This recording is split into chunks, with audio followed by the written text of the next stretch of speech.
Are you coming to Las Vegas or planning to book a trip to Las Vegas before the end of the year?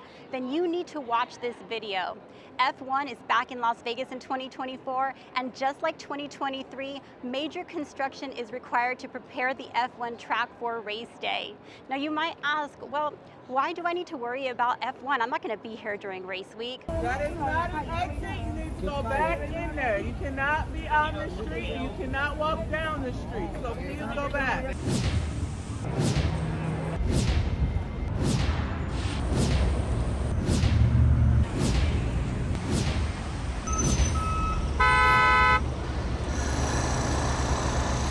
Well, in today's video, we're going to talk about how in 2023, the construction caused chaos and it impacted both residents, tourists, and even businesses alike. Now, F1 got a lot of feedback from all these people, and they've taken some countermeasures. So we're going to talk about what types of measures they took this year to try to minimize some of those impacts. And we're also going to give you the schedule of the construction events so you will know how your trip might be impacted. We come to Las Vegas every 2 weeks, so we saw firsthand last year how F1 impacted tourists, business, and locals alike. So starting with the tourists, they had a lot of lane closures on Las Vegas Boulevard. And if you've ever driven on the boulevard, you will understand what a nightmare it is just on a normal day. But with the F1 construction and all of the lane closures, we felt like for us, it took 3 times as long to get from one place to another. Now, if you were a pedestrian, they had sidewalk closures, some of the bridges were closed, and the attractions like the Bellagio Fountain, Mirage Volcano, and the Venetian gondolas, they had limited viewing access because of the grandstands in the way. And if you were walking on one of the pedestrian bridges, they had this white film that went over the glass on the bridges. Now, those were great viewing places on a normal day. You can see a lot of the strip, but with that white film, it really blocked the view. Now, as far as businesses are concerned, they claim that they lost a lot of money due to the F1 construction. So if you think about it, all the construction blocked some of the visibility to those businesses. But even worse, not knowing that the business is there, if you wanted to go visit that business, in some cases the access was blocked off, so you couldn't even get into the driveway of the shopping centers. So 6 businesses claim that they lost a combined $30 million in 2023 that was directly attributed to the F1 construction. The owner of Batista Hole in the Wall and Stage Door claimed that they lost millions of dollars, they lost employees, and they almost had to go out of business. Locals were heavily impacted by the road closures, especially if you had to work on the Las Vegas Strip. So getting here was difficult in a car because of all the road closures. You couldn't get to work, you had to find alternate routes, and there was no good public transportation for you to get here another way. So it caused longer commute times without proper compensation. What improvements is F1 implementing to reduce the impact to the city of Las Vegas? Well, first, the construction work will only take 3 months this year versus the 9 months it took last year. And that's mainly because the F1 track does not need to be repaved again this year. That took 6 months last year, and it won't need to be repaved or major work done to it for about another 6 years. Now, the Flamingo Bridge last year was 4 lanes, and they're reducing that to 2 lanes this year. So it'll be a quicker setup and takedown, but also it'll provide better access to those adjacent businesses who were impacted by having that bridge there last year. The people that work on the strip will have additional public transportation options to get to work. The construction work that will require road closures or lane reductions will mainly be taking place overnight this year. And finally, the Grand Prix set up a website that has very detailed construction information, including road closures, so that people can better plan their trips to the Las Vegas Strip.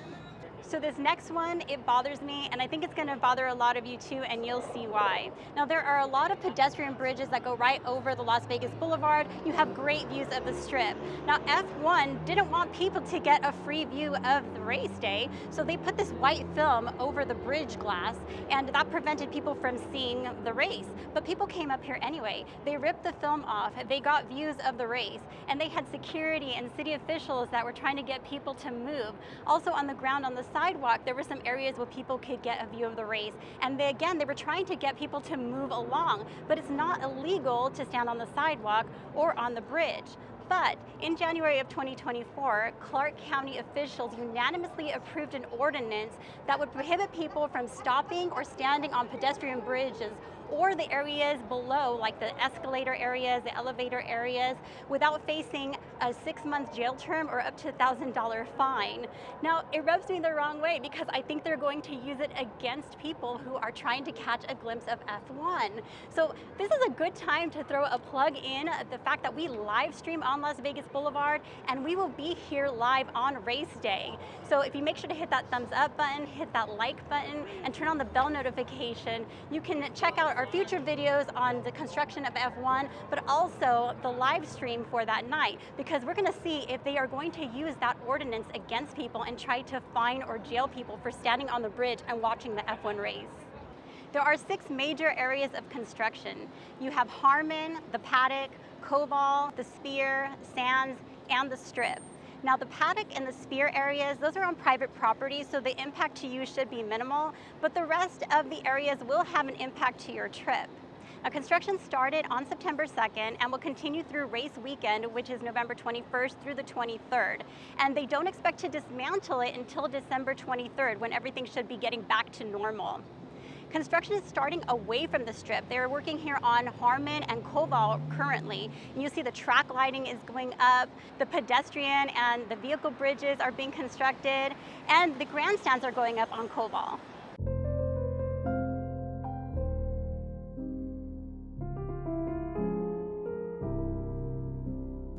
I really recommend that you visit this website. We'll drop a link in the description, but this really shows you what is going on each week.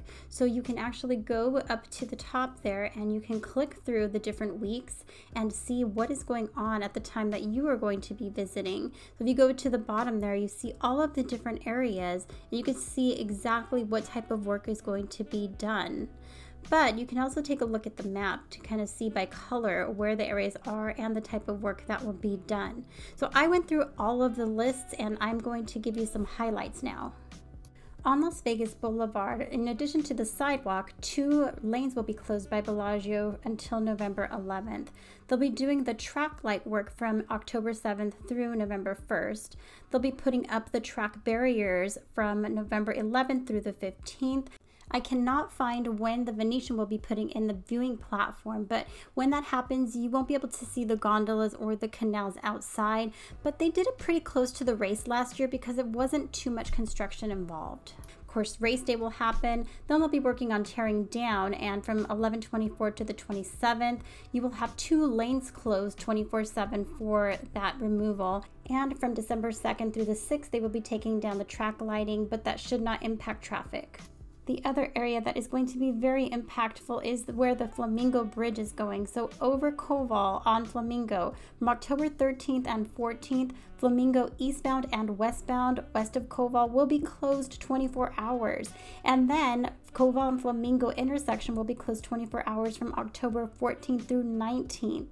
After the race, the bridge must come down, and that will happen between December 1st through the 7th, and Koval Flamingo intersection will be closed 24 hours a day during that time. The sidewalks will also be closed during the setup and takedown of the bridge.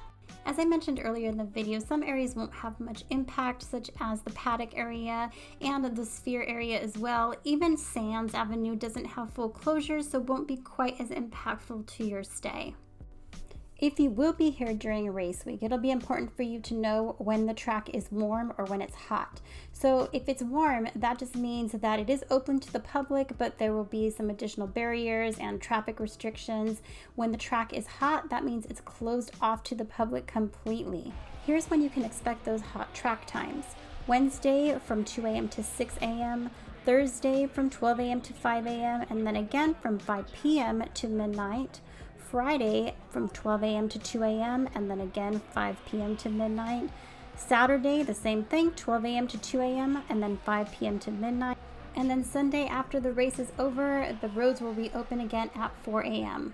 Hopefully this information helps you to plan your Vegas vacation so that it's less impacted and you have a great experience. We will drop a link to the Grand Prix website in the description, and we really recommend that you check that out. Hopefully this is going to be a smooth race season with less impact to businesses, tourists, and to the locals. Now, be sure to check out this video here. We will also have some additional F1 construction updates coming soon. Thanks so much for watching, and we'll see you next time.